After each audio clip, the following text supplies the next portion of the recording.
അടുത്ത 10 വർഷത്തിലുള്ള പ്രൊഫഷൻ നോക്കട്ടെ. Software developers and engineer. എടാ ഞാൻ ബയോളജിയിലാണ് പഠിച്ചത്. ബയോളജി ഫീൽഡിലാണ് നോക്കണം.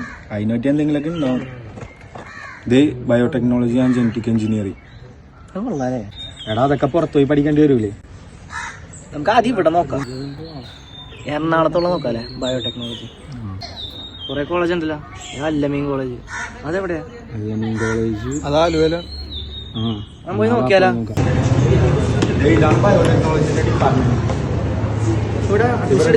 അല്ല, ഞാനിവിടുന്ന് ഓൾറെഡി പഠിച്ചാൽ ഇപ്പൊ എന്താ ചെയ്യണം? ഞാൻ PG പുറത്തായിരുന്നു ചെയ്തത്. ഇവിടുത്തെ കോഴ്സും ഡിപ്പാർട്ട്മെന്റ് ഫെസിലിറ്റീസ് അതൊക്കെ ഇവിടെ ബയോടെക്നോളജി കമ്പാരിറ്റീവ്ലി ഭയങ്കര ബെസ്റ്റ് ആണ്. കാരണം നമ്മുടെ ലാബ് ഫെസിലിറ്റീസ്, പിന്നെ പൊതുവിലെ UG-ക്കാർക്ക് സ്പെക്ട്രോഫോട്ടോമീറ്ററും പിന്നെ PCR ഒന്നും അങ്ങനെ കൊടുക്കാറില്ല.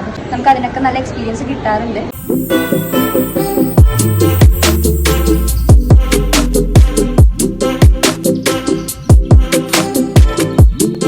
ലാബ് ഫെസിലിറ്റീസ് ഒക്കെ കൊള്ളാം.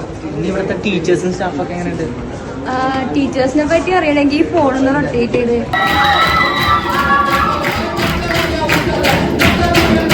റിസർച്ച് ബേസ്ഡ് ആയിട്ടുള്ള ഒരു അറ്റ്മോസ്ഫിയർ ഇവിടെ നിങ്ങൾക്ക് എന്തായാലും കിട്ടും. പിന്നെ അക്കാഡമിക്സ് ആണെങ്കിലും സ്പോർട്സ് ആണെങ്കിലും ആർട്സ് ആണെങ്കിലും എല്ലാം സപ്പോർട്ടീവ് ആയിട്ടുള്ള ഒരു ടീച്ചേഴ്സാണ് ഇവിടെ ഉള്ളത്. ഓക്കെ, താങ്ക് യു ചേച്ചി.